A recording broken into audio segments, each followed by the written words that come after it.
Good evening and welcome to a live episode of An Echo of Glory, where with the huge news that broke tonight, we decided to convene an emergency pod. Joining me to dissect this is Jake Sanders. Good evening. How are you? Very well. And Adam Nathan. Good evening. Yeah, how are you doing? Very, very well. So, Spurs have signed Kathinka Tambo for the women. Thank goodness for that. Well done. 21-year-old Danish international, Norwegian international. Somebody want to tell us? No, okay, fine. Let's crack on to the main news then. Xavi Simons started for the Netherlands. Yeah?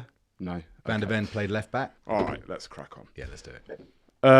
So, how do we all feel? Obviously, the big news that after some 24 years at the helm of Tottenham Hotspur Football Club, Daniel Levy tonight leaves. Many people will be rejoicing. How did you two feel when the news broke? There was quite a lot of talk about this happening at the start of the summer. There were a few of the ITKs that I suppose have been proven right that were suggesting there was massive changes coming, and then it all got downplayed quite a lot, or nothing really came of it. And so, Levy did quite a few very effusive interviews on club channels, which made you think, well, it almost felt with that interview with Vinay like a statement from him saying, I hear what you're saying, but I'm not going anywhere, so I don't know why you're worried about me. And, it did really feel like a proper bombshell news, like it was the equivalent of picking up the newspapers the next day and seeing something in there, because I'd completely scrapped from my mind the idea this could happen.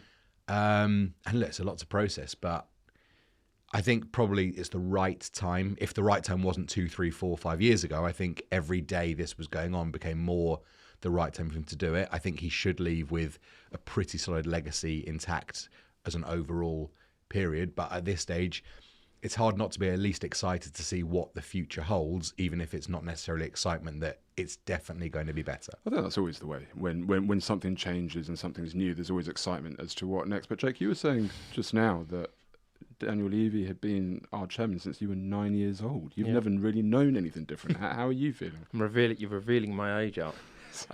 My initial thought, obviously, I'm happy. I've been sort of against him for years. I don't know where it leaves us. We don't. There's not much clarity in terms of what's going to happen next. I did see a good tweet which someone said in the next years we're either going to win the league or go bust. So anything in between there, I'm not too sure. But obviously, I don't want him representing us anymore. And I don't, as much as I dislike him, it's not great every time something goes wrong with a manager or a transfer, blaming him. Although he does, he should get a lot of the blame, in my opinion. But I don't know where it leaves us. No one really knows where it leaves us. I assume there's going to be quite a nice atmosphere at the Villarreal game, which I'm quite excited about now. We'll probably lose that in true Tottenham fashion quite badly. Manor Solomon winner. Yeah, something like that. But yeah, my initial thought's happy. I've wanted this for a while, and I don't even know if we'll be better off. Well, look, let's do this, because I think a lot of people are going to have a lot of emotive feelings and thoughts, some quite extreme. Just quickly, if we're all you're hosting, but you also deserve fair billing to answer your own question. What was your original thought? I think, it's quite strange. You remember when Pochettino got sacked? Mm-hmm. That hit me like a sledgehammer. That hit me like an absolute sledgehammer. And I actually went for a breakup that week. Bad breakup, and Poch was worse. Yeah, I was sat there when Poch was sacked, and there was a real feeling of just emptiness inside when he was sacked. The news broke here, and as you say, there've been some murmurings around it. There've been some sort of mutterings of that it could happen. How do I feel? Neither here nor there, really. As you say, excited to see what the future brings. What I do want to do tonight is have a conversation about his tenureship, the good, the bad, the ugly, the challenges, what sort of legacy he does leave behind. Because as I say, I think there's a lot of people who will have very extreme feelings, have been waiting for this for a very long time. But when we break it down, I think a lot of people have accused me over many years of being a Levy supporter, a Levy fan. It's never been that. It's that I've always looked around and not seen many chairmen that are that much better, whilst also believing he has, on the whole, done a pretty decent job, and he leaves us in a pretty strong position. And that is owing to him. But what comes next? Hopefully it's even better. Hopefully what he's built now can be taken on, because that's the platform that he's built for us. But let's break it all down. Because Adam, he came to the club in 2001. Mm-hmm.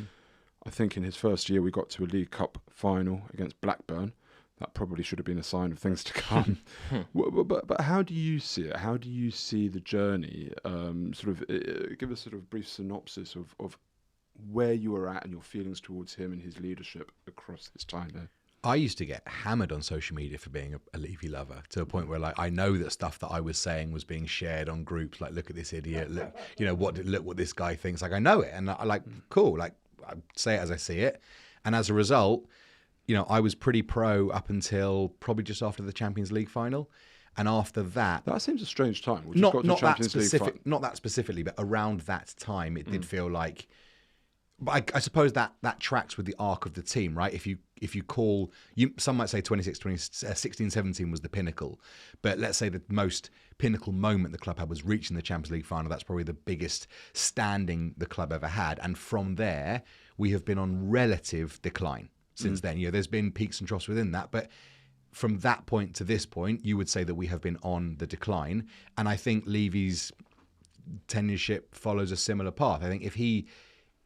Look, every club has bad transfer windows, right? And the January 2011-12, when Saha and Nelson were signed, was obviously a black mark. But find me a club that doesn't have a window where their fans think, oh my God, remember that? And every club has it. So I think if Levy had walked away after the 16-17 season, new stadium on the horizon, Pochettino in charge, young team, it'd be hard for you to say that he'd done anything wrong on a macro level. Like the club, from where it was to where it was going, was so astronomically different. And even if after the first game in the new stadium, we're a different club entirely, and you could say then, what an unbelievable job. I think sadly from them he has chipped away at his legacy. Not maybe that we'll talk about in 10 years' time, but as we're sitting here right now, it's felt like he's been just chipping away at it since then. And we're now at a point where a lot of fans are popping champagne that he's leaving. Well, I think, Jake, that's because a lot of the criticism, probably the main criticism, has been the trophy haul in the 24 years. We've spoken about that a lot, haven't we? Yeah. So thinking about like what Adam said, even up to that point, even up to the point of the Champions League, when you were still with him, already there was the clamour about the lack of trophies.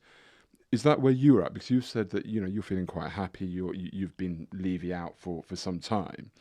Is that why? The trophies is an interesting one, because we've not won 2 trophies because of Daniel Levy. Like he's not, we I don't like to say should, but we should have won more. And that's not down to him. I know there's been times and periods where he didn't back Poch and he didn't back this manager, but the fact we've won 2 trophies in 24 years is not solely down to him. We should have won 6 or 7.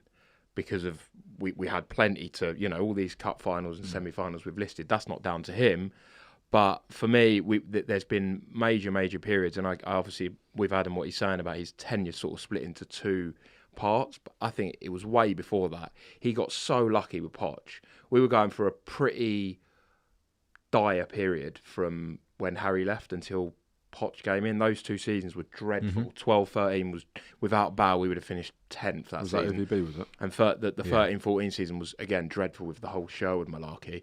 And he didn't back Poch enough. I know that when Poch finally got back, that summer 2019 window, those guys ended up going for borderline nothing, those 4 guys. But he didn't back him enough. And it was it 2017 or 2018 the summer?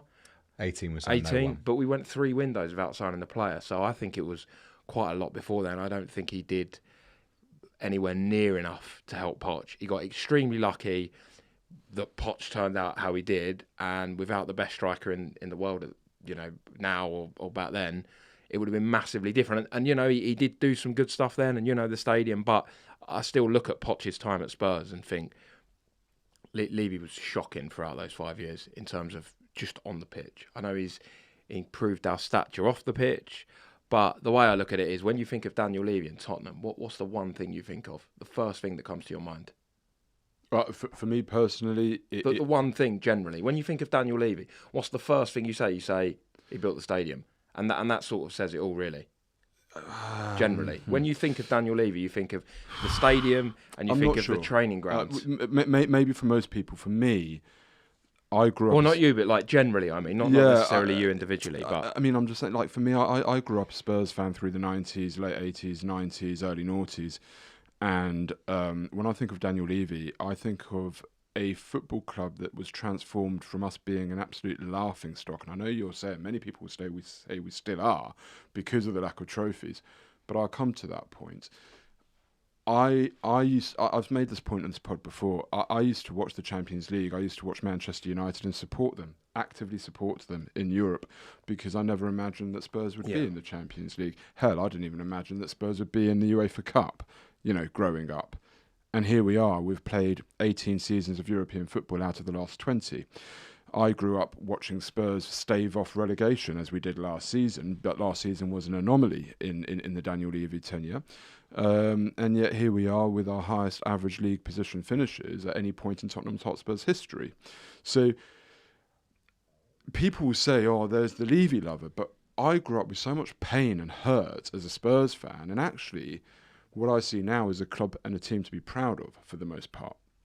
So no, it's not the stadium. I see a club that's been built, a club that's been set up for success, but hasn't achieved it in an era that has been the playing field has been very much tilted with financial irregularity from a couple of other clubs, and that's the backdrop of the competition that he's played in.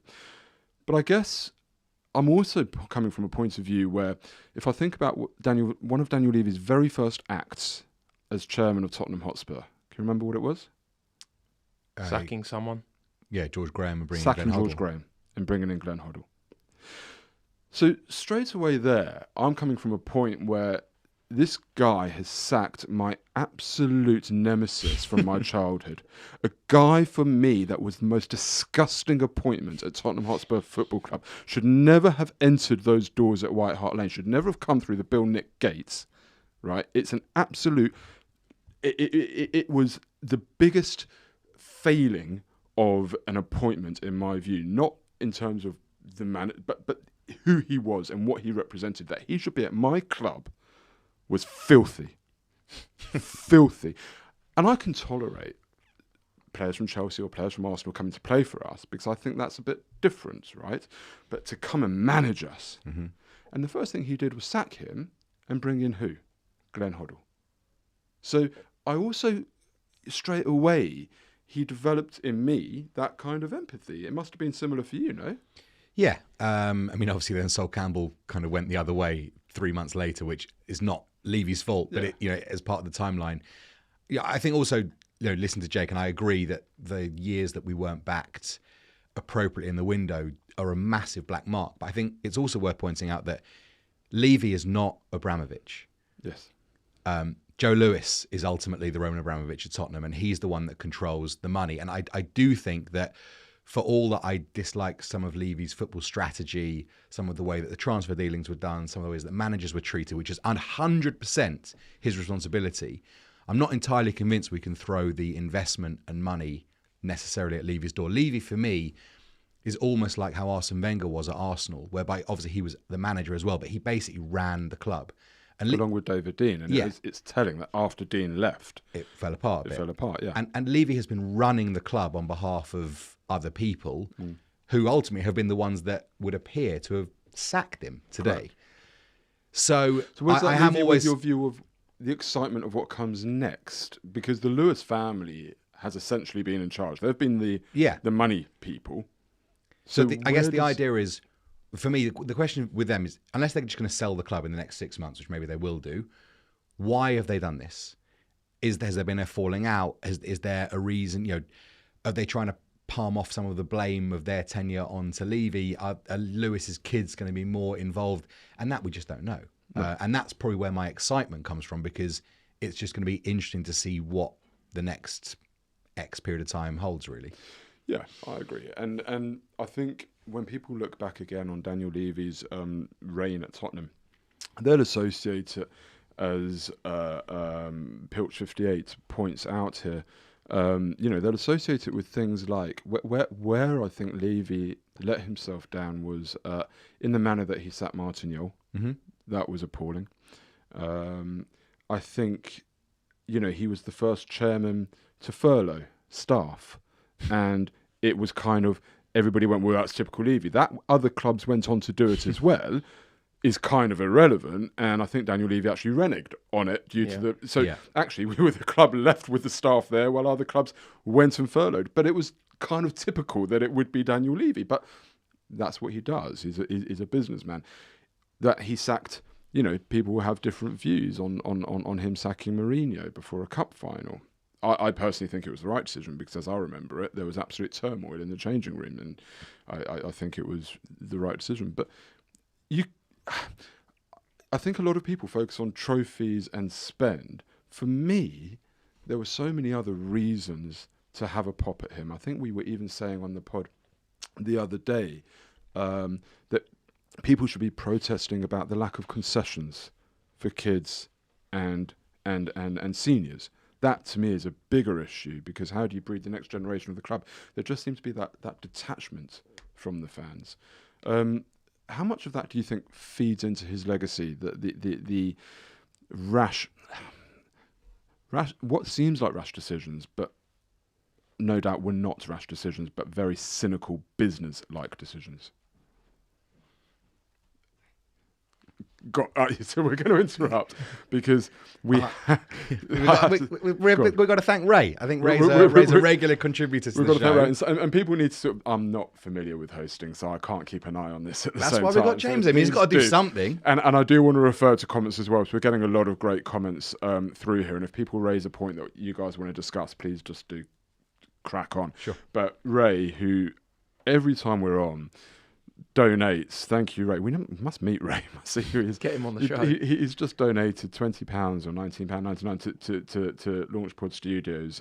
Thank you, Ray. You're an absolute legend. Ray, have you yet become a member? James, is Ray a member? Because we keep telling him, become a member.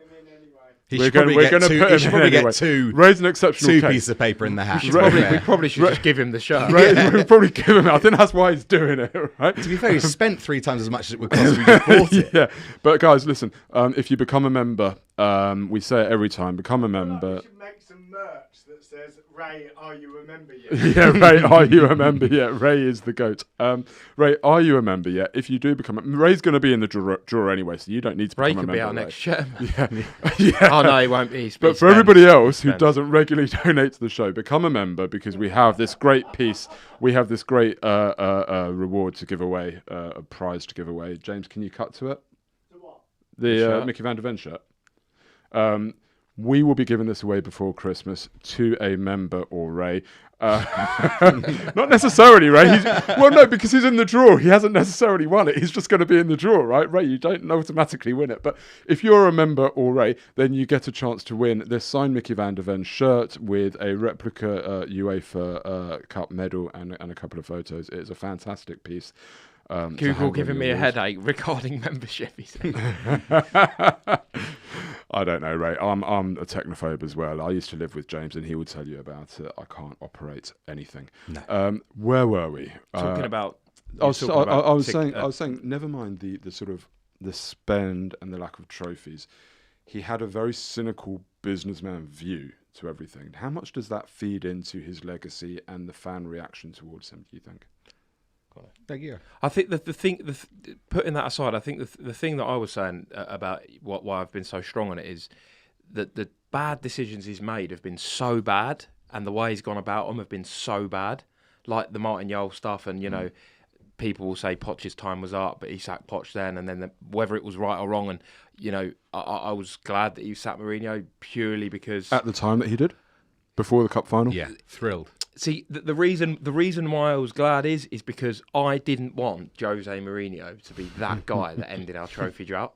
And I know that's wrong, and I know we would have had a better chance under Mourinho but on than the flip Mason. side to that, on the flip side to that, he became, at that time, we became the only club he hadn't won a trophy at, which was very Spursy until last week. But at that time, this is the reason it frustrated, because it was so bad, and someone's mentioned it there with that Grealish thing, and I know there's been umpteen transfer sagas that have gone badly wrong, and whether these two this summer were his fault or not, who knows? But the decisions have been so bad, and obviously, what's his statement?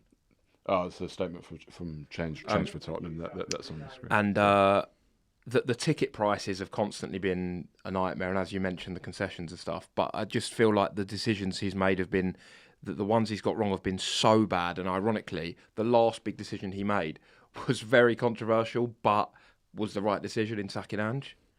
Funnily enough, in my opinion. Funnily enough, rumour has it that Levy was sort of really struggling with that one, and you could see in the Gary Neville interview, even when he spoke about it, he was a bit. Didn't feel overly comfortable. And apparently there's other members of the board that sort of swayed it. Because as he said in a lot of these interviews, whilst everybody puts it on him, he has been a part of a board the whole time. And he is, a singular vote within that board. Has he taken the right amount of flack or too much flack over the years, do you think? Given that he is a part of something. It hasn't singularly been him, although he is the figurehead. Unfortunately, I think when you garner a reputation for certain things, when further examples show themselves that appear to be consistent with a pattern, they become exacerbated in their sort of seriousness. I don't know if either of you watched The Thick of It with Malcolm Tucker. The Peter Capaldi and Malcolm Tucker. Like, a lot of what happens at Spurs when it goes wrong, it seems to go so catastrophically wrong. That's what I mean about you the need decisions, someone almost to come in and just like, what? That are you? As I said, the Grealish thing, the 5 million and Onoma thing. Who knows if that even happened? But that's law now. Everyone agrees with that. Berbatov and Fraser Campbell coming in that day. And there were just a lot of things that happened that made us look daft. And I think even up to 2 weeks ago with the Eze situation, it may not even have been Daniel Levy's fault, but I think we had a reputation for this is what happens to Tottenham, Spursy, and so it must have been Levy's fault. And I said that night, this having happened again after Gibbs-White, I just think Levy's position is untenable because we are so associated with a balls up because of him that you just can't keep going on like and this. a lot of people have sort of said that Premier League chairmen are making it particularly difficult for Daniel Levy because of how he's turned the screw on them in the past. Are we now expecting Mr. Marinakis to sell us Morgan Gibbs-White without a blink of an eye going forwards? I mean, how do things change now? What's the sort of, I guess this is the sort of feeling from other clubs as well as they look inwards. They've known Tottenham Hotspur and what to expect in negotiations for so long. Now it's a little bit like, what are we going to get from them? Or are they going to slap money down? Or are they going to still be, arguing and squabbling over every penny? This is the point. None of us really know what to expect. And I think when people were asking me whether I'm Levy in, Levy out, I would always say I look at it in the same way as I look at any player in the football team, right? If they leave and we bring in somebody better to replace them, fantastic. If they leave and we bring in somebody worse, not so great, right? It's kind of like that. And we don't know where we are because the funny thing is nobody else has come in. This is the interesting thing, isn't it? When you sack a manager, Ange went, a few days later, you sort of think, sort of who's in the running. Yeah. Same thing with other managers. We sacked Poch, got Mourinho, sacked Nuno, got Conte. This is sort of the unknown. We don't know where it's going to go. It's like Conte and getting Stellini at the minute. So as I say, that's why I'm happy with the decision, but I don't even know if we'll be better off. I mean, I'll worry about that another time. I want to enjoy how I feel now, but I don't know where is this going to leave us. As I say, will we be better off, negotiating in transfer windows? I don't know. Will there be any other, major changes at the club? Well, this is it. I think if I think back to what you said right at the top, there was a lot of rumours around this at the beginning of the summer, and there's kind of no smoke without fire, right? So I guess those rumours in the end have come to bear fruit. One of the other rumours was that of investment into the club. And I just wonder if Daniel Levy is being removed with a view to Spurs wanting to take that next step. I can't imagine he was ever standing in the way, but it feels like the club want it. To me, it feels like the club want to go up. And I think going back to your point about how your view started changing after 2016-17, after the Champions League final, coincides with the stadium. And a lot of us, I think, were prepared to give him leeway whilst building the infrastructure. Because we always said infrastructure and then on the pitch. But what we saw going into the stadium was, as you say, a steady decline in the football. And although our transfer spend was going up, and indeed our wages were going up, don't be fooled by the fact that the wages were 43% of revenue, so which was the lowest in the league. They were still comparably, sixth highest in the league.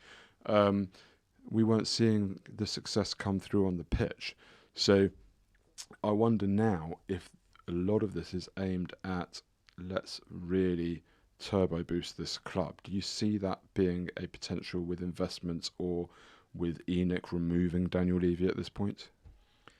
I mean, we've wasted a lot of money. So whilst obviously we'd love to have another 150, 200 million to spend, as you say, we've not really been stymied that much from spending money. We have done it in the last few years. We just spent it badly. Unfortunately, it's nearly 180 million on Solanke, Richarlison and Brennan Johnson. Like, they all have contributed, but if you had your time back, you'd probably say that those three currently are worth about half of that money in relative terms to what clubs are spending now.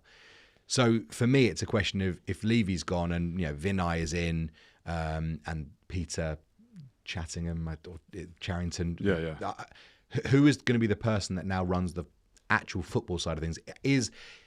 Has Johan Lange had shackles on him because of Levy that are now freed, and he can now go and be the greatest director of football anyone's ever seen? But that's another question. Where does it leave Paratici? Because Paratici and Levy were supposed to be very close. Now, if there is one immediate fallout of this, is that I was really looking forward to Paratici coming back and Lange moving aside. Mm-hmm.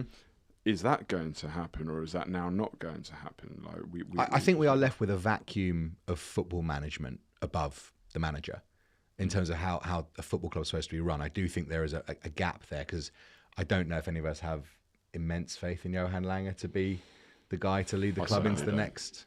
It's been a nightmare. So and Levy, for better or for worse, was quite an important part of that. And so I guess we're now looking at a situation of who's going to take on that role. And I wonder as well, there's been, even recently, and thinking about, I don't think this is something that just happens overnight. As we said, there's a lot of murmurs around this at the beginning of the summer. And I think about, you had an issue, for example, Adam, with the Champions League ticket pricing. Mm-hmm. When we look at that now, because some people might say, maybe things like concessions will come in, maybe pricing will change, maybe we won't be the most expensive club in the Premier League. Do we really expect much of that to change? I don't. No, I don't think it's going to be and wholesale change. I think therefore the same gripes will still be there, will they not?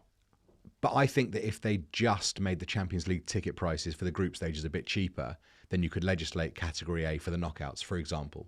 Instead of making me pay, I think, 280 quid for my 4 tickets, or what it's going to be there or thereabouts. If it was 200, then I probably wouldn't have had any grumbles then if we play AC Milan or Inter Milan in the first knockout. Yeah, fine, but you gave us those ones. I don't feel like we ever get given anything. Yeah. But it's funny because Vinay Venkatesham came in with that reputation of building the bridges with the fans. But it doesn't happen overnight, though. Well, it sort of did with some things, didn't it? Yeah, it kind of did. With like ticket prices. Well, but why not? I mean, they didn't know they were in the Champions League until May, right? So that would have been a conversation that they would have had over the summer. Now, with knowing that Daniel Levy, or there must have been some knowledge that this could happen. So where do these ticket prices come from? Is it Levy or is it Venkatesham? But these are the prices that were the same when we were last in the Champions League, right? So they're not going to come in and change. They're not going to suddenly put them down. But that's the point I'm making. That's the exact point I'm making. Is, should we expect suddenly a lot more fan engagement, a lot more for the fans? I don't see football clubs being run like that anymore. I mean, you look at Radcliffe at United, who's gone in there with a big fanfare and the richest man in England. Within 6 months, they hate him. Mm-hmm. I was listening to the radio today, and West Ham fans are protesting against David Sullivan, who I get it, but I don't know the ins and outs. But it just feels to me that very few fans or very few clubs are really in sync with their board and genuinely like them. Liverpool had a lot of problems. Liverpool fans had a lot of problems with FSG until fairly recently. Brighton and Bournemouth, maybe. But I just think for fans, the point I'm trying to make is I think for fans who are thinking that everything is going to change and be rosy and wonderful, just look around sometimes. Most other clubs hate their chairman, including, in fact, Chelsea at this minute, for all the money they're spending. Until they see the success come off it, they're not particularly happy. So is it a case of the grass is always greener on the other side, or did we have a good thing, or did we not have a good thing with Daniel Levy? Opportune time to plug the show that Johnny and I did with Raf Honigstein this morning, which you can also find on the YouTube channel, because that did come up. We were discussing the differences in how, in Germany they've got fan ownership 50% plus one, and how that dictates investment they can or can't make, and whether that's better for atmosphere versus England. So, give that one a check out. I think you're probably touching on a general English football issue whereby money has become such an important factor in all of it that it's even made winning more important on the pitch. I remember my dad 30 years ago, if we lost a game 4-3, he'd leave thinking, I saw a great game today. And I don't think that attitude exists anymore in English football at all, because it's become so money driven, so focused on winning, because the winning is what gives you the money.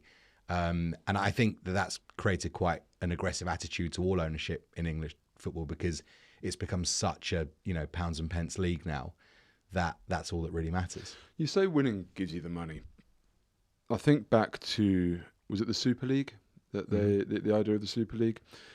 And this was one of the times that Spurs got thrust in the limelight again as one of the chief protagonists and one of the villains of the piece, because how dare Tottenham Hotspur Football Club be invited to the Super League without any of the success?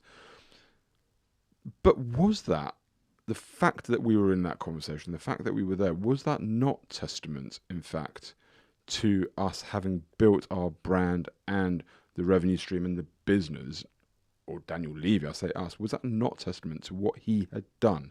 Because the Tottenham that I grew up with never would have been invited to a Super League, and considered one of the top clubs in Europe by the powers that be. But is that not the point, though? We're talking about, how much he's done sort of off the pitch. That's the whole issue that a lot of people have. Off the pitch he's done great, and the stadium and whatever else, and the revenue's great, and we've got this amazing training ground, but in terms of on the pitch, the wages and stuff and the signings, which have been over many times, but is that not the point? I don't know. I think ultimately, where I'm at with it all, there is a lot of noise, and there has been a lot of noise for so long. I think that's why it needed to be done, because, maybe David Dean, I don't remember, but when did David Dean leave Arsenal? Not sure. It must have been late 2000s. Because, Daniel, there is no chairman that is talked about more in world football than Daniel Levy. I know the Glazers are, but, he's there every single week. He goes more than most fans. He's there home, away in Europe. Absolutely. And I don't think that's good for anyone. Away from whether he's done right or wrong, I think we just needed to cut ties and sort of move on. I don't think, anytime something goes wrong in the transfer window, it's almost like, and I've hammered him a lot, but it's almost become like a safety blanket with Spurs fans. Anytime something goes wrong, just blame him. It must be him. Every single thing that goes wrong must be him, which is not true. And, I've hammered him a lot for the transfers and the lack of investment and, when he did or didn't back this one. But in terms of every single thing that goes wrong at the club, we crash out of a cup, it must be Levy's fault. That's a bit unfair. Yeah, I mean, he didn't play Vorm in goal and Son at right wing back, right? That's sort of my point. As I say, I've been strong over it, strong on the topic for a while. But I don't, as a club and as a fan base, I think we need to move away from that. Yeah, look, I mean, again, we talk about the business, and a lot of people would even question the business side of it. For example, JHAM is saying, that we've had to refinance the loan on the stadium, and my dad would say, oh, but we took out massive loans to build the stadium.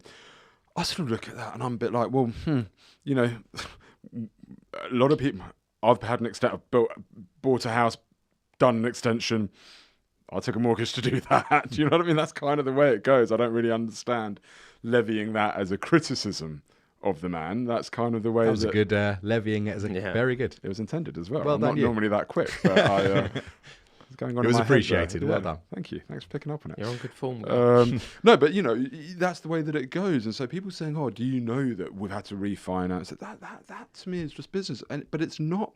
In answer to JH is saying he's not criticism, he's praising him. Because I was going to say, yeah, absolutely, because it's not finance that's holding us back. It's not as though we are burdened by this debt that is stopping us developing and growing on the pitch. As I said, since we've moved into the stadium, hang on, an Echo of Glory is sending 5 Echo Glory passes. We'll give one to Ray. I can't choose. Oh, how does one get one, James? He looks at the first 5. Oh, Ray, get in there. Anyway, where was I? Yeah, I mean, I can't remember where I was. I'll tell you what. So I was thinking, I thought it's a lot this summer. Like the annoying banter Twitter accounts, right? And it would always find a way to come back to Tottenham. It will be come back to Tottenham not winning a trophy. And The worst. the way in which still? Well, no. The way in which the Europa League has lifted that, and now like Paddy Power are mugging off Arsenal for not winning a trophy. Yes. And I think whenever I think of the word Spursy, for me, that should always have been that we've had to bear the brunt of that as fans. Yeah. That should have been what Daniel Levy should wake up every morning thinking, how am I going to stop people saying the word Spursy? And for me, like, it's not about what they did, and we'll never know, but could they have done a bit more But let me ask you this, to then, bring because 2025 10 years earlier and just lift that? But then let me ask you this, because you say Daniel Levy should have been waking up every morning asking, what can I do to stop that? I'm not saying that you're suggesting this. And also he may have done, by the way. But that kind of sounds to me, because I don't believe that Daniel Levy ever wanted or ever acted against the interests of Tottenham Hotspur Football Club. I think he always wanted to progress the club. So when you say what could he have done, that should have been his overarching thing. Are you suggesting in any way that he was not 100% I want this club to be successful? Or what do you think his motivations were? And this is another criticism a lot of people levy at him again. This is a lot of people that people throw at him is he used the club as a financial tool to become very rich. I don't buy that. I think it works in a big business that's now £1 billion company, and that's the nature of the beast, that you become rich off the back of that. I've never really had much of an issue with his salary, for example. Like, it's relative peanuts. But a lot of people do. A lot of people do. But this is that's my fine. point, though, about him. You don't know the salaries of all these other chairmen. No, I know you're right. He was always an easy I target. looked up earlier tonight, by the way, the average salary, and I'm not saying that we're a Fortune 500 club, but I can't imagine that our revenue is too far off. But a Fortune 500 CEO is on around $17 million. He was What's on Levy on? £3.8 million, or that was his 2025, right? So, I guess what I'm saying is, what did he? Yes, he probably did always have the best interest of the club at heart, but did he? We know that he was very secretive. He put up a wall, and Donna Cullen did a lot of the work, and Matthew Collicott did a lot of the stuff. Was he always able to get the best people involved in running the club? Was Franco Baldini the best director of football that he could possibly have found? Hitchin. Yeah, Steve Hitchin.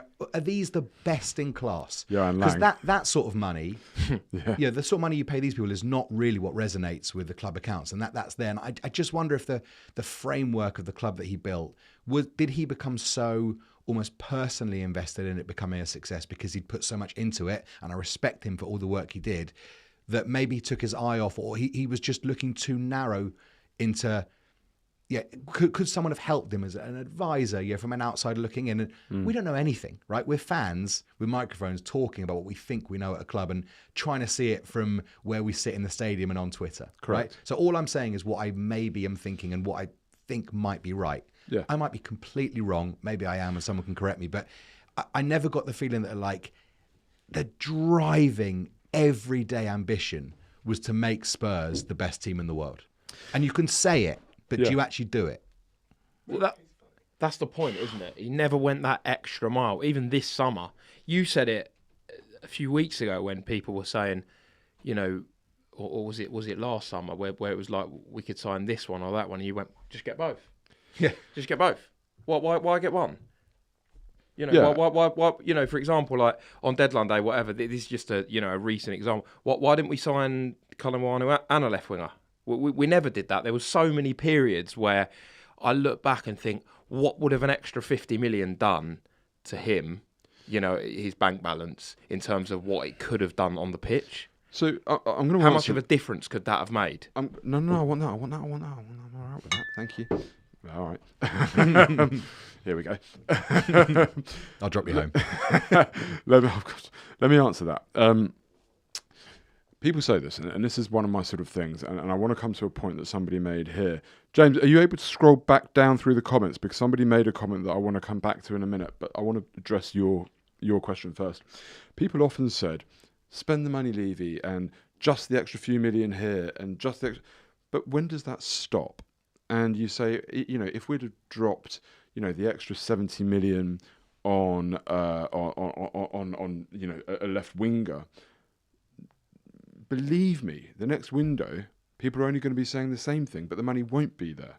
And that was kind of my point throughout, was fans will never be satisfied. You can never satiate the appetite. Of course, you sign one, you always want another. You can never satiate the appetite of a fan, right? So, you know, the reality is that you could drop... It started years ago. Spend the money, do the extra 5 million to get Grealish.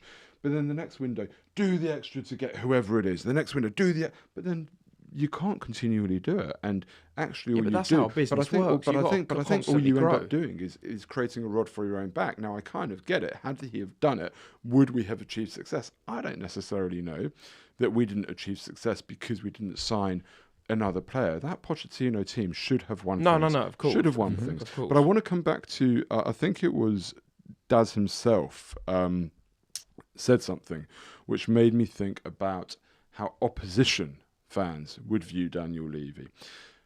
When they sort of get past the Warra Trophy and Spurs haven't won anything, why do they say that? We'll come back to. But most fans, so Daz himself made the point here that he joined this pod and started watching this pod. I think he was saying when Ange was manager, because he's an Australian, thankfully he stayed with us. Thank you, Daz. But he supports an Australian club, and which is, he said, has been run as an absolute mess for many years. And he's looked at how Tottenham Hotspur Football Club has been run over the last 24 years and admired it. You listen to Simon Jordan, and he heralds the way, as a guy who was a chairman, heralds the way that Daniel Levy runs Tottenham Hotspur Football Club. For the most part, fans of other clubs, I've heard it said a lot as well from fans of other clubs, they look at Daniel Levy and they say, if we could choose a chairman to transform our club, it would be Daniel Levy. And yet here we are. Yeah, are we entitled? Is it because we're on the inside? Talk to me about... They look at it of where we were and where we got to. And but is that not how you should look at it? No, not necessarily, because we as fans have lived through all of that. You know, like we can all point out this moment and that moment and that window and that manager. We would live through that to get to where they are now. Yeah, that is a fair point. Mm-hmm. But I think they just look at it and, you know, Tottenham were, you know, another West Ham or whoever else, and Everton in 2001, sort of, you know, heading nowhere. And, you know... Let's read the club statement. Sorry to interrupt, but James just put up a club statement from Daniel Levy. Is this new or is this... No, this was in the statement earlier, I think. Okay, well, I'll read it out. Hold your thought, because I'll read it while it's on the screen. Daniel Levy says, I'm incredibly proud of the work I've done together with the executive team and all our employees. We've built this club into a global heavyweight competing at the highest level. More than that, we have built a community. I was lucky enough to work with some of the greatest people in this sport, from the team at Lily White House and Hotspur Way to all the players and managers over the years. I wish to thank all the fans that have supported me over the years. It hasn't always been an easy journey, but significant progress has been made. I will continue to support this club passionately. I think what stands out to me there, and I think probably what people's criticism is, but I wonder if it should be, is his emphasis of building this club into a global heavyweight, competing at the highest level. And that kind of points to the stadium and the infrastructure, and we are competing at the highest level. And when you look at that sentence, is he wrong? Does he mean right now, just because we're in the Champions League? Or is he talking generally? You tell me. I don't know. How do you interpret we've not been that competing statement? for 7 years now. 6 years. We haven't been competing. We've been in the Champions League. Yeah, We've been but in semi-finals and finals. We've of had cups. one good domestic season. By the way, I'm since playing devil's advocate here. Yeah, we've had one good So I know domestic what season for there's dozen Gary years. with his Levy loving again. I'm just playing devil's advocate, right? But We've go had on. one good domestic season for 6 years. It's been a car crash for the last 6 years. What were we saying before you read the statement? I don't know. I told you to remember. Well, what you two are talking Are you about, asking me? the thing you two are talking about actually rings quite true in the statement we just read, because he did say the team at Lily White House, but he said the club. You asked Jake a question about fans looking at the club and how the club have grown and the club have grown and the club have grown. And our dear leader, Johnny, sent us a message on WhatsApp earlier today saying, if you wrote a list of things that Daniel Levy did well, would there be more that benefited the club than the team? And I do think that is quite a nice inflection point of the discussion that so many fans have, that it's beyond debate where the club have gone. And yes, obviously the team are much better in relative terms. We were 14th, 15th relegation, but all that focus been on the club, and people will look at the hotel and the, Beyonce concerts, which all 100% benefit the club. And they say they put every penny back into the club, the club, the club. I think people want more of that focus to be on the team. And it may just be a silly little word and a turn of phrase, but I do think that's where a lot of the frustration comes, that it appears that Levy has prioritised the standing of the club as opposed to the standing and well-being of the team. Yeah, I think I had a friend sum it up really nicely earlier. I'm trying to find it. Here we go. It kind of speaks to that, and my friend Simon summed it up. Levy, for all his faults, has left us in a tremendous position, and that to me is it in a nutshell, right? Like, for all his faults, As a club. as a club, and maybe even as a team, we're looking pretty good at the moment. There's a with a strong potential to squad. build the team, for potentially, sure. yeah. Yeah. It's an amazing job for someone to take now. As CEO, If chairman, you became the new Levy, investment. unbelievable job if you've got some foresight of football. You're still constrained. Funnily enough, that's another point I wanted to raise, and you actually just reminded me of it, some foresight of football. What I do think Tottenham lose is a standing at the Premier League table when it comes to the meeting of the chairman. He was always very much ahead of the game when it came to PSR, advocating for financial regulation. To a point, he doesn't want government intervention, we know that. But he was very much looking at how Tottenham can succeed in a world of PSR or FFP. And I do think he doesn't get enough credit for looking at... He understood what was coming down the road. And I do think we lose that with him going. And that is other people may not agree with me here, but I think that is a concern, that he was a big influence and voice in the Premier League sort of standing. My counter to that would be that, yes, he 100% did see what was coming, but from an idealistic perspective, he probably didn't envisage club would start selling the women's team to themselves and hotels to themselves and train tracks to themselves. No. Yeah. And he probably didn't appreciate some of the Strasbourg skullduggery. and- Well, yeah, some of the skullduggery that would go on to circumvent the rules, Yeah. that he thought, look at this, we're quids in now. Because we've But got is that this. his fault? Is that his fault? I mean, You might say it's his fault that he probably wasn't involved in the conversations that other chairmen as groups were probably having, saying, don't worry about that, we'll just do this, that and that. we're just trade between ourselves Yeah. and, clear a load of PSR. Exactly. Yeah. And actually, we now are very clearly not a team that teams trade with for PSR standpoint, because I'm not convinced our reputation, in those circles is particularly the highest at the moment. So again, I'm also devil's advocating, by the way. no, 100%, and that's what we're here to do. We're just here to put out opinions.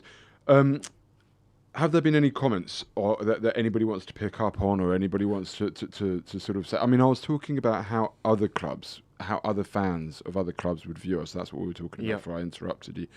And I've had other fans say to me, if I could choose a chairman, I had a United fan say to me, my old boss, my old company said to me, if I could choose a chairman, it would be Daniel Levy. And I sort of laughed. It's like, no, seriously. He says, look at how he's built your club. It's absolutely amazing. And I think does the ends justify the means? Are we now at a point where, as a club, we really are positioned to take that big leap forwards? Has he done the job he set out to do you think? Yeah, definitely. As we were mentioning before, we were sort of, this was just after, I was obviously a youngster, I was a 9-year-old when Levy took over. But I know what happened in the 90s, and, we were not a serious club in terms of really winning things or in terms of the league for years. And he's done that. If someone had said to you in 2001, this is where Spurs are going to end up, no one would have believed you. As we said, I grew up thinking I dream of watching Spurs play in the UEFA Cup, and I used to love watching the Champions League. And the fact that we were one game away from winning that, and we have won the UEFA Cup now. But in terms of the Champions League, no one could have possibly envisaged 20 years later where we would have been. And, I know it's been ropey, and this is where I'll give him his flowers. It's been shit the last 6 years. It's been pretty miserable despite winning the Europa League. But, we're still considered part of this top six, which I know people hate, but we will always be considered part of the top six, even last season when we finished 17th. And, it used to be a top four, and City's money and Daniel Levy made it a top six. Yes. And that is where I'll give him his credit. Money. Two teams made it a top six. One of them spent more money than the club has ever spent, and the other was, down to Daniel Levy. So, us being sort of part of that, as you mentioned with the Super League, is solely down to him. So, look, I mean, where we're at now is the future is not ours to see. We don't know what's going to happen. I always sort of imagined that when Daniel Levy went, it would be with a big swinging, coming in and would all sort of go, oh, well, this is how much money they've got and this is what they want to do. And it just kind of feels like he's gone, and a lot of people will be happy with that. But why? Because we've got no idea what comes next. Like, it's not as though you've got some, I don't know, country investing in us and with a load of oil behind them, we can go, woohoo, still constrained by PSR though, by the way, as Newcastle were finding out. It just kind of feels to me a bit like this wasn't the way that I imagined it would go. I sort of just thought that it would be different to this, no? Yeah, it's as nondescript a story as it could be, given the magnitude of what's happened. Yeah, because technically nothing's actually changed. Daniel Levy's just basically been sacked. Exactly that. But his bosses are still the same people. The people that own the club are still the same people. Exactly that. And there's a couple of new but faces why have they in the sacked boardroom. him then? Why have they sacked him now? It would appear that that maybe Joe Lewis's kids having a really bigger impact. Sign Eze, and it really got clearly. I think Sammy Mockbell had an article who's pretty well connected with what's going on, and I think the Athletic are reporting that it does appear to be pushed as opposed to jump. And I don't know if they're changing in the fact that Lewis's kids now have more of a controlling impact on the club. That would appear to be it. But I think if we were, not that we're wrapping up, but it's almost unimaginable that someone could have done the job that he and Enoch, I suppose, have done between 2001 and let's say 2018. That period of growth. Newcastle and Villa are pissed off because they're trying to do everything we did very in quickly. 17 months that it took us 17 years, and they're paying Luca Digne 150 grand a week. Well, we've suffered. As fans, we've been through the mire of not being able to do that and having, oh God, who do we say? Gilberto as backup left backs, and players like that are just dross. Bully. Yeah, all of them. Fazio. All of them. We've been through the mud, and we kind of deserve, and we deserve our time to shine now a little bit. And I think you'd be folly if you ignore the fact that they've done that. That they've put us in a position where we could push on. This could be a massive thing. I want to address Luke Barrett, who makes the comment here, I wish people would stop starting history at the 90s. Sugar was an abomination of a chairman. We were a big club before he got here, despite Scholars' idiocy. Look, Luke, I grew up in, I fell in love with Tottenham in 1987. I was taken to the final against Coventry. And the masochist that I am, fell in love with them there and then. I know the club that we were in the 80s and the 90s, and my dad has very much given me all the history lessons of the 70s, the 60s and the 50s. Yes, we were a big, successful club. But actually you bring me to a point where football changed, very much in the 80s, 90s. Scholar actually... you say that he was an idiot of a chairman. Actually, he was a bit of a visionary of a chairman. He realised the changing of the winds and the commercialisation of football, which is why he built that West Stand with the corporate boxes in it. He just went a bit wrong and he ran out of money.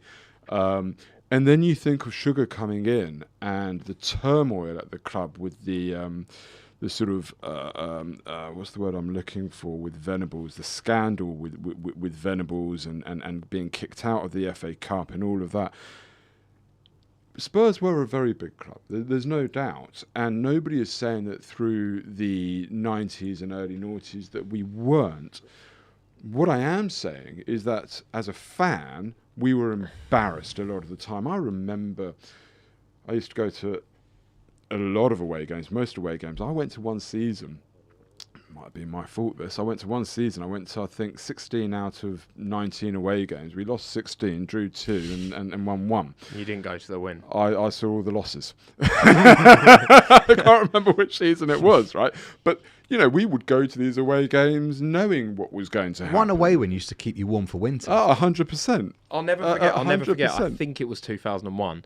I used to buy when I was younger. I used to have bought for me the review of the seasons. Yeah.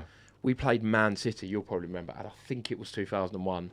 Red scored a 1-0. last-minute winner. 1-0. I watched that in the stadium when they used to beanbacks. It was in late February, and I don't know if you could find the commentary on YouTube. This is late February, so we're probably 30 games into the season. Yeah. So it's probably 50. Yeah, and and that he was our said first away that win. was Tottenham's first away. He seals Tottenham's first to win away. Yeah. I was like, what? Yeah, I remember yeah, growing up thinking that's just the norm. Yeah, I mean, mate, I remember even at the beginning of Ledley King's era, going away to Bradford, and Ledley King scored at that time the fastest goal in Premier League history. Still drew 3-0, didn't we? And we were winning 3-2 going into injury time. Nobody believed we were going to win it. We drew 3-0 to bloody Bradford, right? And this is the point that I make to whoever it was that was saying, yes, Spurs are a big club. We've always been a big club. I think sometimes we don't give ourselves credit, because I know people, you know, we've got them lot and we'll, you know, never be as big as them, and we'll never be as successful as them, which is fine. Until the cheating of Chelsea and City. Spurs were the club that I think had won the 5th most trophies. Well, we in were England. when we last won the FA Cup. Were we not The most? most. The One of the most. most. Yeah, we were the first club to win the FA Cup 8 times. We are a big club, but you know, when we hark back, I can't remember the name of the guy that made the point now, but when we hark back to the 90s, that was our era when we grew up, and we grew up as a club that was a joke at the same time as the advent of the Champions League and watching United under Sir Alex Ferguson, and United being the bastion of good against the evil that was Arsenal, you know, and I was almost like a secondary United fan, because without them, Jesus Christ, I don't know that I'd be here today, right? Because Arsenal would have swept the lot. We were a joke. We were a joke, and not a joke for not winning trophies. Nobody actually levelled that at us then. We were just... That's because of social media, though. But well, let me come back to that. We were a joke at that point because we would go anywhere north of the Watford Gap and people knew we'd roll over and get our bellies tickled, right? That's the way it was. It just was, yeah, until Martin Yole came in, and then it started to change. And, you know, that's when things started to happen. But we've made and we've discussed this point on this pod before, and it does come back to the Levy debate. Why did Tottenham become the club that had won the 5th most trophies in England? This is a big club. It is historically a big, big club. Why did it become Tottenham Hotspur that became the butt of the jokes with War a Trophy? Everton last won a trophy in 1995. Villa last won a trophy, I think, in 2005. No, it was the 90s as well. 90s as well. Newcastle hadn't won a trophy since God knows when. Ever. Don't even talk to me about Leeds United. These are clubs of comparative size. It's because we to Tottenham were Hotspur. the... It's because what? Because we tried. We were the... No. Of course... It's because we tried to get better. We're the biggest club. And why do? And what is that? I agree with you. What is that down to? We are damned by trying, and if we'd not tried... But we tried when we hadn't really tried in the 90s and sorry, I interrupted. Sorry. No, you're right. Go on. But we were the... You know, we are branded as part of this top 6, right?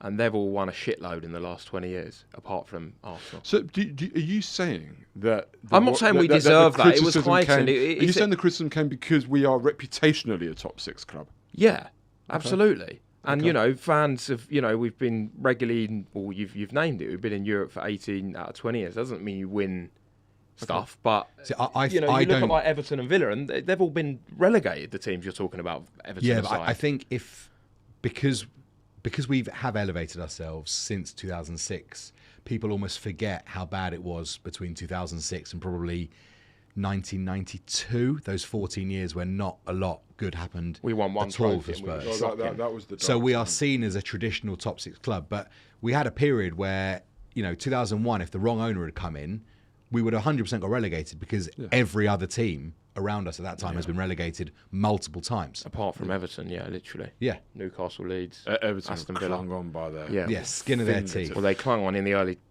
90s, and But then you look recently, at didn't you look at we're going down a bit of a path here, but you look at Sheffield Wednesday. They were a big club. They were a very big club when we were growing up. They used to. Well, have our Leeds are the number. prime example. When Levy took over, Leeds got to the Sheffield Champions Wednesday- League, Yes, you're Champions right, League yeah. semi-final, didn't they? Leeds won the league in 1989, if I'm not mistaken. 1991. They won Was the it last 91? one before the Prem. That was it. 1991, Leeds won the league, and people don't think that they're a massive club. They're a massive club. But look at what they've been through. And this is sort of where I come from with my argument with Daniel Levy, and people say he's a Levy lover. No, it's not that I'm a Levy lover. It's that I look round and I see what he's built. I see what we were in the 90s. I see what can happen with the wrong chairman. And there aren't many right chairmen in my experience. The right chairmen are Roman Abramovich, for all the wrong reasons, and Abu Dhabi Group for all the wrong reasons. But, look at where... Look at, City are hamstrung now, trying to find all different ways to increase revenue. So the point is, I think in a very difficult era of football, when Tottenham were at a lowest ebb, with having nearly been bankrupt under Scholar, with the embarrassment of a club that we were under Sugar. Thank God we won an FA Cup under him. Else, I mean, that that era would have been unreal. But he did steady the ship. And not only that, he built a club which we can now be proud of. And I know that the silverware hasn't come. And I know that, that there's been some really hard times during all of that. But I've just always seen us as a very stable club that is slowly getting to where we want to be in an incredibly competitive landscape. And yes, there's been huge frustrations. And yes, things could have been done better and quicker and more money spent and more engagement with the fans and lower concessions and all of that sort of stuff. But on the whole, I feel like where I'm at is Tottenham Hotspur Football Club today is not anything I could have envisaged when I was younger. Yeah, I agree. I mean, James, can you pull up the 11 that Tottenham played at Anfield in the League Cup in 2016-17? It's probably one for the viewers more than the listeners, but basically... Liverpool League Cup 2017. 2016-17. What's the point you're going to make about it? So, at this point, 16-17 is probably our greatest season, 80-something points, second, beat everyone. But then the thing that everyone talks about is the lack of trophies. And what I want to show is the team will hopefully come up at some point.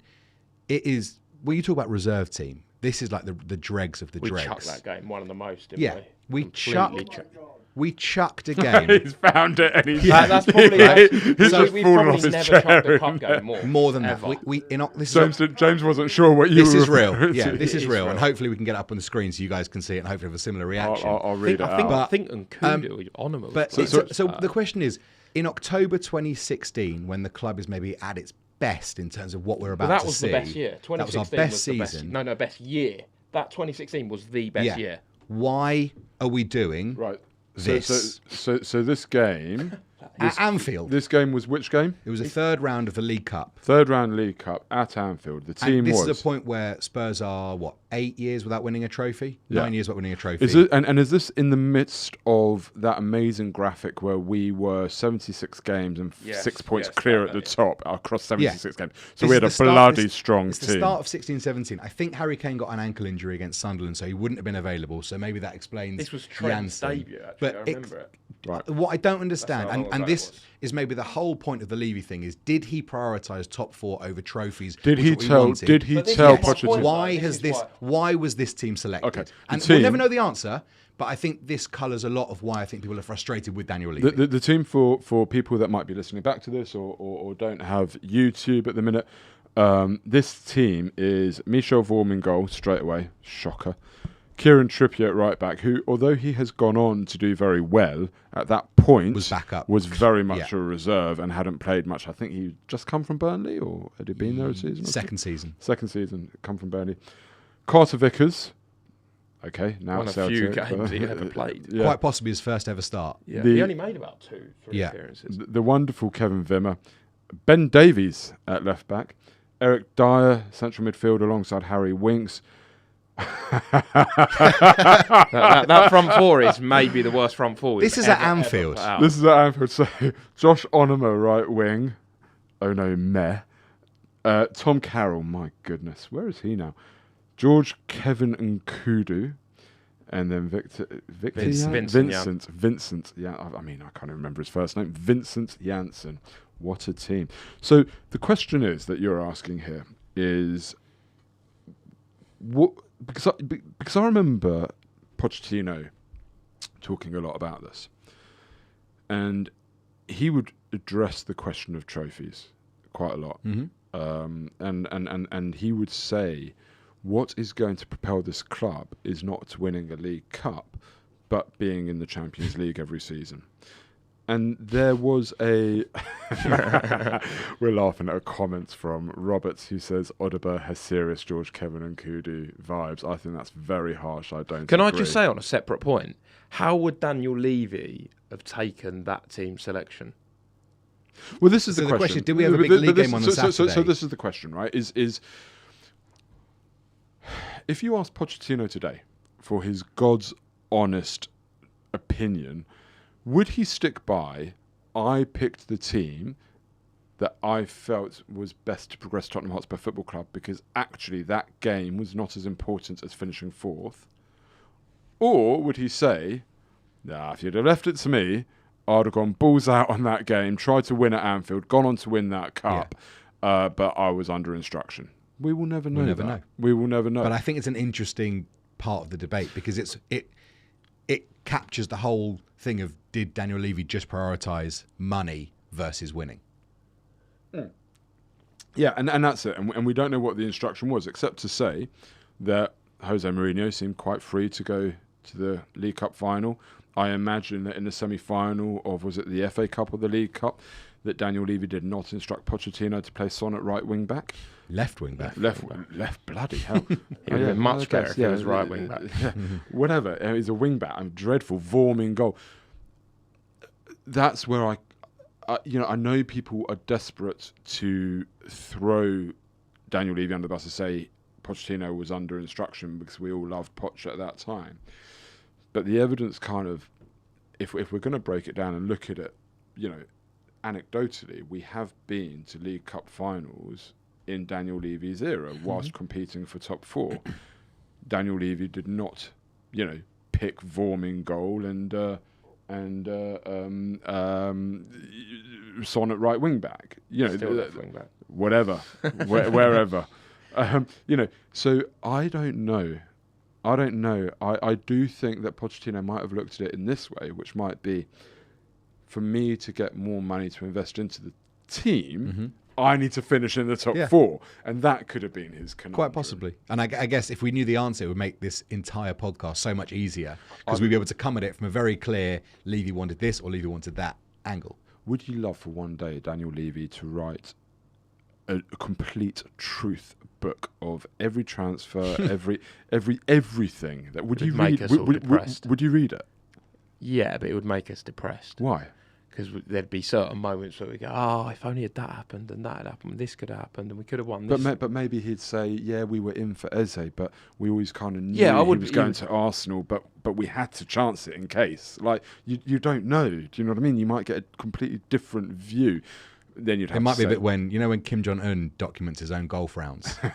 Could be a little bit like that from Levy. Like, 15 under. Yeah, exactly. I got every transfer right. It was just that someone else that messed it up for me. You were out of bounds on that hole. How can you be 15 under?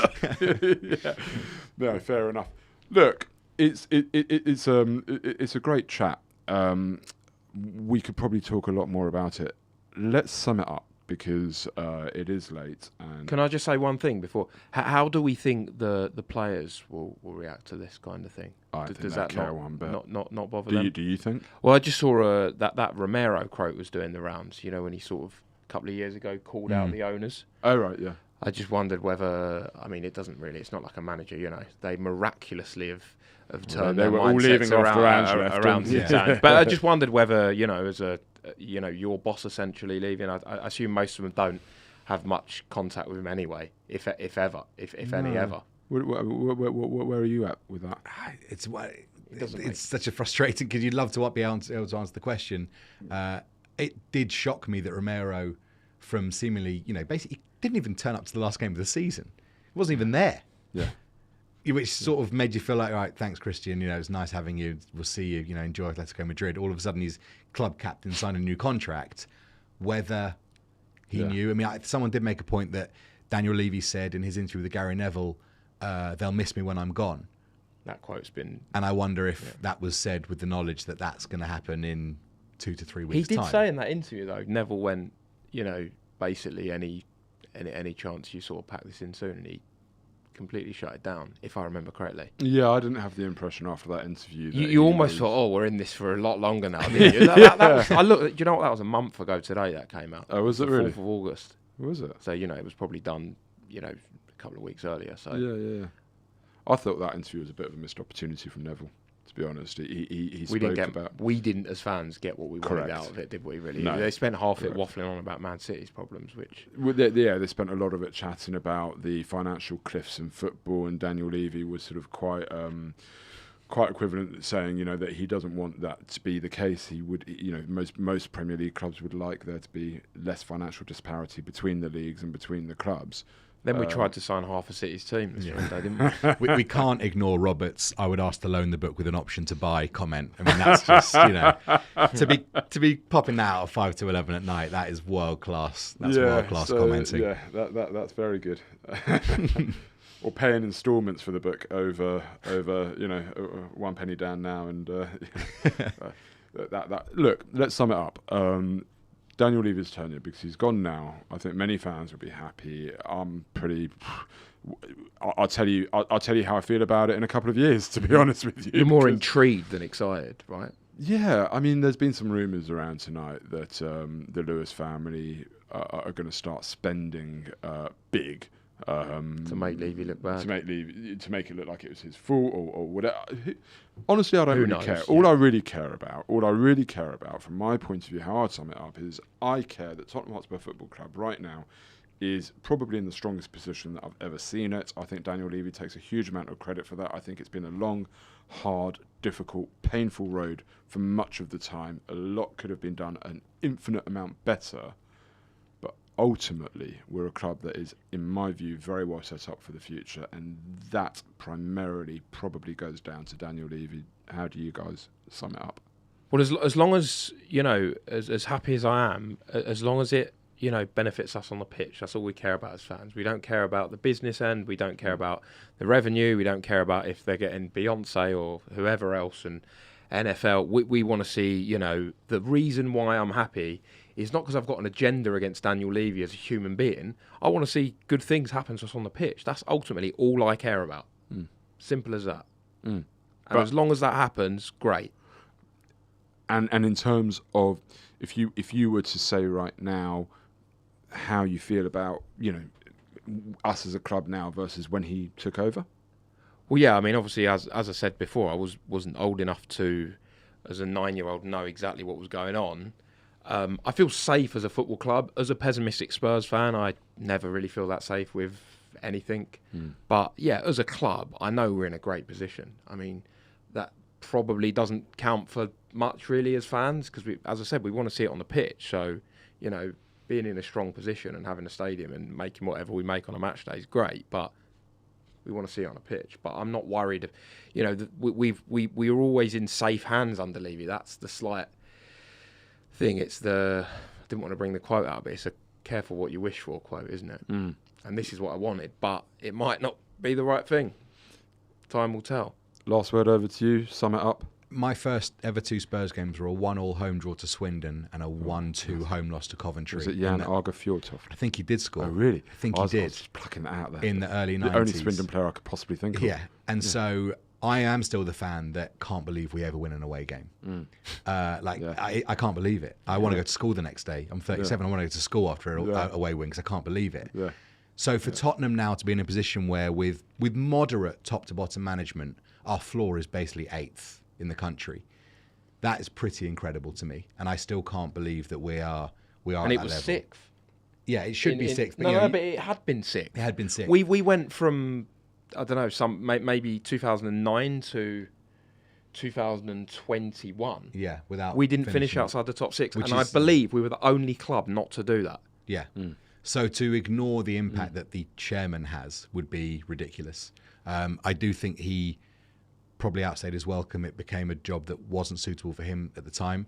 But overall, I think that in a few years' time, the legacy will be that he's done a fantastic job overall, if not at some of the micro stuff that maybe would have pushed us over the line a bit earlier. We've just pumped out, or James has is just trigger pumped happy out- tonight, isn't he? Yeah, we should do more late pods, give him a couple more beers. He's pumped out a load of free Echo of Glory podcast gift membership. So look, it's a late night. Thank you to everybody who's joined us tonight. The future is not ours to see. Que sera, sera. I think onwards and upwards, hopefully. Guys, thank you very much for coming in tonight at short notice. Pleasure. I'm pleased we got a pod out there. Thank you to everybody who's joined us. Thank you to James and Launchpod Studios for making this happen. And I personally, I was told not to mention this again, but I personally will see you in a few months because I'm picking up my puppy on Saturday. So You said this 2 days ago. the next time, yeah, they thought that I was out and come straight back in. But I won't be here for a few weeks. You guys certainly will be. Yeah. Enjoy. You still going to Spurs though? Yes, but here's the thing, right? Is Spurs play at times when my wife is at home. When I work at home, she works in town. I can't leave the puppy alone. And until he's fully vaccinated, I can't bring him in. Anyway, nobody wants to hear about this. Save it for our WhatsApp group. yeah. Guys, good night. God bless. Thank you all for joining. Have a good evening. Thank you, Ray. Up Cheers, the Ray. Spurs. James?